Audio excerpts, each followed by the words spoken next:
সিপিসিবির তরফ থেকে অর্থাৎ পলিউশন কন্ট্রোল বোর্ডের তরফ থেকে একটি নতুন নিয়োগ বিজ্ঞপ্তি জারি হয়েছে, যেখানে তোমাদের বিভিন্ন পোস্টে নিয়োগ করা হচ্ছে এবং পার্মানেন্ট পোস্টে নিয়োগ করা হচ্ছে, যেখানে যোগ্যতাও বিভিন্ন, অর্থাৎ মাধ্যমিক থেকে শুরু করে উচ্চ মাধ্যমিক বা গ্র্যাজুয়েশন যোগ্যতায় আবেদন করতে পারবে এবং সম্পূর্ণ স্টেট ওয়াইজ তোমাদের নিয়োগ করা হচ্ছে। মানে তুমি যে রাজ্য থেকে বিলং করছো সেই রাজ্যের মধ্যেই তোমাদের বিভিন্ন জায়গায় পোস্টিং হয়ে যাবে। সম্পূর্ণ গুরুত্বপূর্ণ তথ্য এই ভিডিওতে তুলে ধরবো এবং কিভাবে তোমরা ফর্ম ফিল আপ করবে সেটাও আমি এই ভিডিওতে তোমাদের দেখাবো। তো একদম অফিসিয়াল পিডিএফ এ চলে যাচ্ছি। তার আগে তোমরা অবশ্যই এরকমই গুরুত্বপূর্ণ আপডেট পাওয়ার জন্য অবশ্যই চ্যানেলটাকে সাবস্ক্রাইব করে রাখবে, বেল আইকনটাকে অল করে রাখবে। একদম লেটেস্ট আপডেট তোমাদের কাছে প্রোভাইড করছি। 7ই এপ্রিল থেকে তোমাদের আবেদন শুরু হয়েছে, 28শে এপ্রিল 2025 পর্যন্ত তোমরা আবেদন করতে পারবে। এখানে আবেদন করতে গেলে সম্পূর্ণ অনলাইন মোডে আবেদন করতে হবে এবং যে কটি পোস্টে নিয়োগ করা হচ্ছে সবই কিন্তু পার্মানেন্ট পোস্টে নিয়োগ করা হচ্ছে। পার্মানেন্ট পোস্টে তোমাদের নিয়োগ করা হচ্ছে, কোনো কন্ট্রাকচুয়াল চাকরি কিন্তু এটা নয়। এবং এখানে জব লোকেশন বলে রাখি, কলকাতা সহ, ত্রিপুরা সহ, আসাম সহ বিভিন্ন রাজ্যে তোমাদের জব লোকেশন থাকবে। ঠিক আছে, মানে অল ওভার ইন্ডিয়া যে কোনো জায়গায় তোমাদের জব পোস্টিং হয়ে যাবে। ঠিক আছে, আচ্ছা দেখো যে তোমাদের কোন কোন পোস্টের জন্য কি যোগ্যতা প্রয়োজন। দেখো তোমাদের যে পোস্টগুলো আছে সেগুলো হচ্ছে এমটিএস পোস্ট আছে, মাল্টিটাস্কিং স্টাফ। এই পোস্টটার জন্য যোগ্যতা হলো মাধ্যমিক পাস যোগ্যতা, অর্থাৎ তুমি যদি মাধ্যমিক পাস করে থাকো তাহলে তুমি এমটিএস পোস্টের জন্য আবেদন করতে পারবে, অথবা তোমার যদি আইটিআই থাকে তাহলেও তুমি আবেদন করতে পারবে। আবার যাদের সিম্পল মাধ্যমিক পাস তারাও আবেদন করতে পারবে।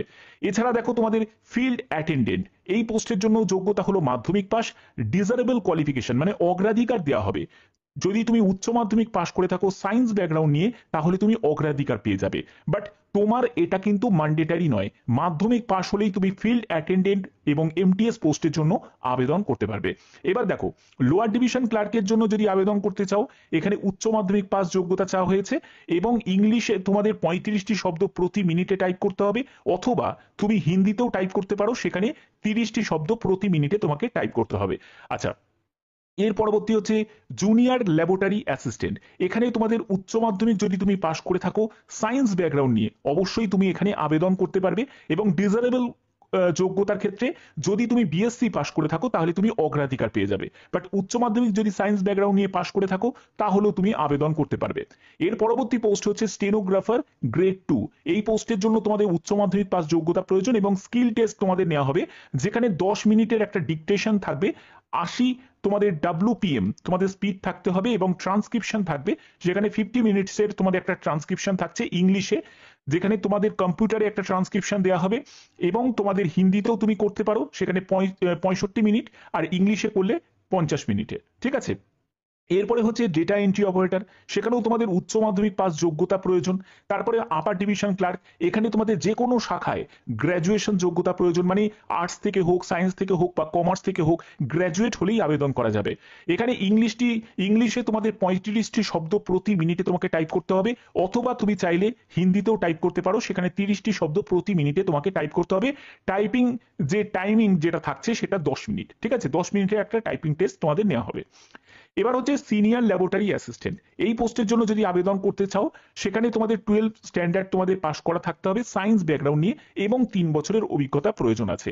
এরপরে হচ্ছে তোমাদের জুনিয়র টেকনিশিয়ান, এখানে যারা ইলেকট্রিক্যাল ইঞ্জিনিয়ারিং করেছো, ডিপ্লোমা, পলিটেকনিক ডিপ্লোমা যারা করেছো তারা আবেদন করতে পারবে এবং 1 বছরের অভিজ্ঞতার কথা বলা হচ্ছে।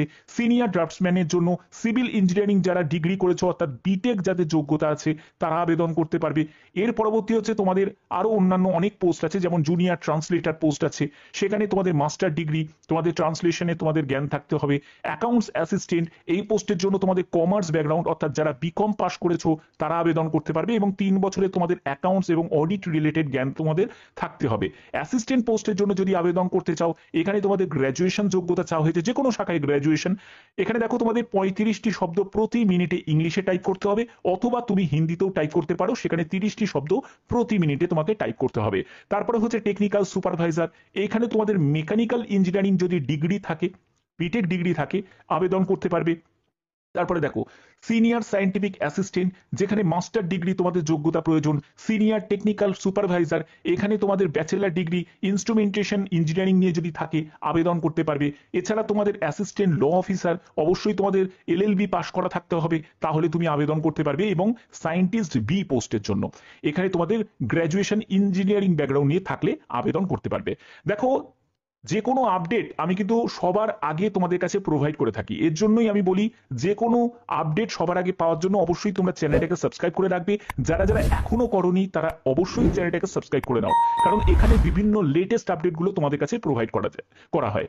তো দেখো, এখানে যারা যারা পিডাব্লিউবিডি ক্যাটাগরি থেকে, তোমাদের অনেকের প্রশ্ন থাকে যে স্যার আপনি পিডাব্লিউবিডি ক্যাটাগরিদের ইনফরমেশনগুলো কম দেন। দেখো, আমি প্রত্যেকটা ভিডিওতে অনেক সময় হতেই পারে গন্ডগোল হতে পারে, তবে আমি চেষ্টা করি পিডাব্লিউবিডি ক্যাটাগরিদের কথাও মেনশন করে দেওয়ার।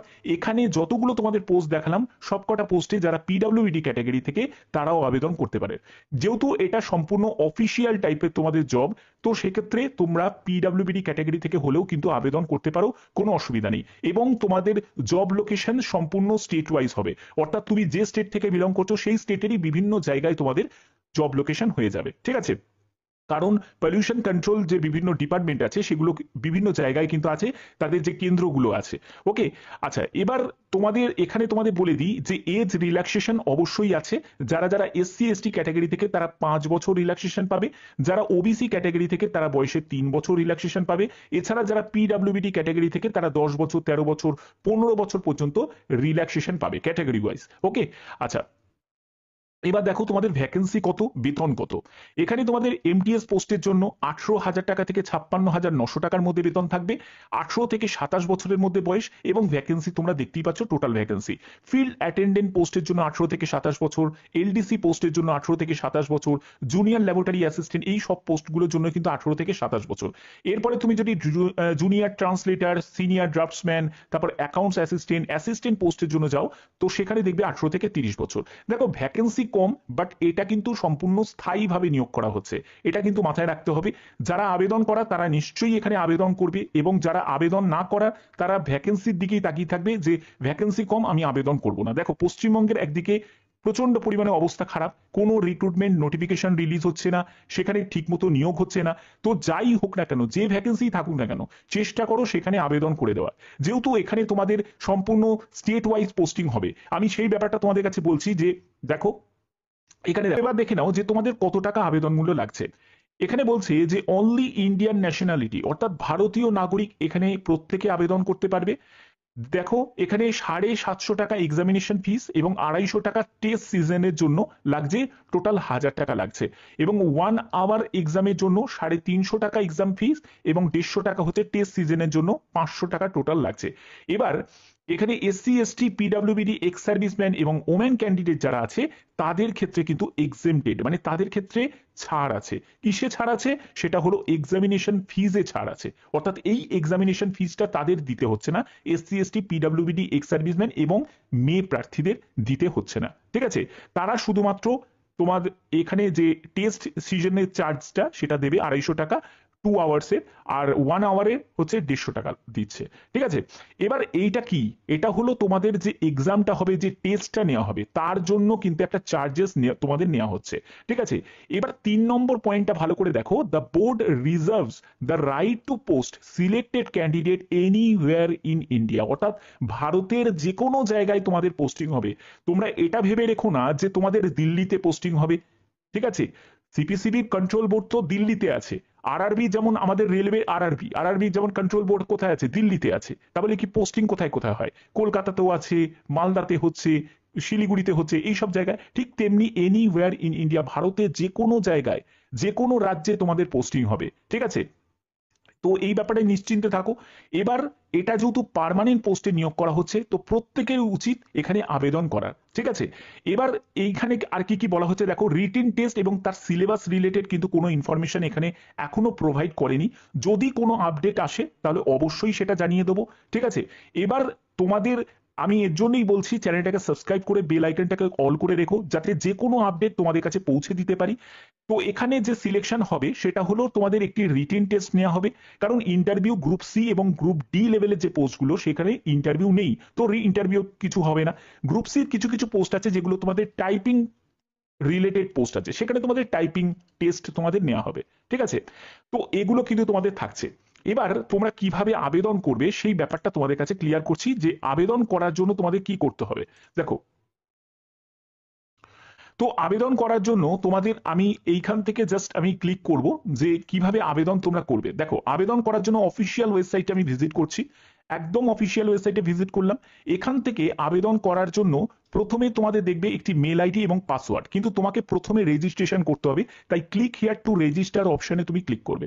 এখানে ক্লিক করার পরে তোমরা এখানে দেখতে পাবে যে ক্যান্ডিডেট নেম, অর্থাৎ প্রথমে তোমার নাম এখানে এন্টার করতে হবে, তারপরে তোমাকে ডেট অফ বার্থ দিতে হবে, তারপরে তোমাকে মোবাইল নাম্বার এন্টার করতে হবে, একদম ভ্যালিড অ্যাক্টিভ মোবাইল নাম্বার, কারণ যাবতীয় যা কমিউনিকেশন হবে, কোন ডেটে তোমাদের এক্সাম হবে, তোমার আবেদন তুমি করেছো সেটা সাকসেসফুলি হয়েছে নাকি সেটাও তোমার SMS এ মেসেজ চলে আসবে, তারপরে মেল চলে আসবে, তারপরে তোমাকে মেল আইডি এন্টার করতে হবে, সেই মেল আইডিটাকে কনফার্ম করতে হবে, তারপরে একটা পাসওয়ার্ড দিতে হবে, যে পাসওয়ার্ডটা 8 ক্যারেক্টারের পাসওয়ার্ড, এবং অবশ্যই সেটাকে নোট ডাউন করে রাখবে, তারপরে পাসওয়ার্ডটাকে কনফার্ম করতে হবে। দেখো, তোমাকে মেল আইডির পাসওয়ার্ড দিতে বলছে না, এটা তোমাকে পাসওয়ার্ড বানাতে বলছে, যাতে তুমি যখন আবার ফার্দার অ্যাপ্লিকেশন স্ট্যাটাস তুমি যদি চেক করো বা কোনো ইনকমপ্লিট যদি থাকে সেটাকে যদি কমপ্লিট করতে চাও পরবর্তী সময়, তখন তুমি সেই পাসওয়ার্ড এবং তোমার মেল আইডি দিয়ে ঢুকতে পারবে, ঠিক আছে। আচ্ছা, এরপরে হচ্ছে এই চেকবক্সে তোমাকে ক্লিক করে দিতে হবে এবং সাবমিট করতে হবে। এটা হলো তোমাদের প্রাথমিক রেজিস্ট্রেশন প্রসেস, আমি তোমাদের বললাম, ঠিক আছে। বাদ বাকির প্রসেসগুলো খুবই ইজি।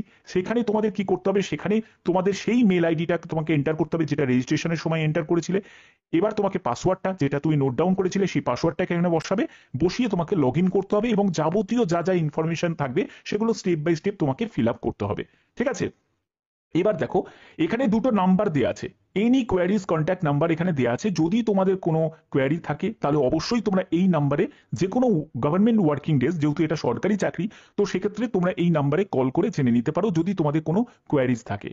আশা করি তোমাদের এই ভিডিওর মাধ্যমে প্রত্যেকটি তথ্য তোমাদের কাছে তুলে ধরলাম। এরকমই গুরুত্বপূর্ণ আপডেট যদি তোমরা প্রতিনিয়ত পেতে চাও তাহলে অবশ্যই কিন্তু চ্যানেলটাকে সাবস্ক্রাইব করে রাখো, বেল আইকনটাকে অল করে রাখো। এখনের মতো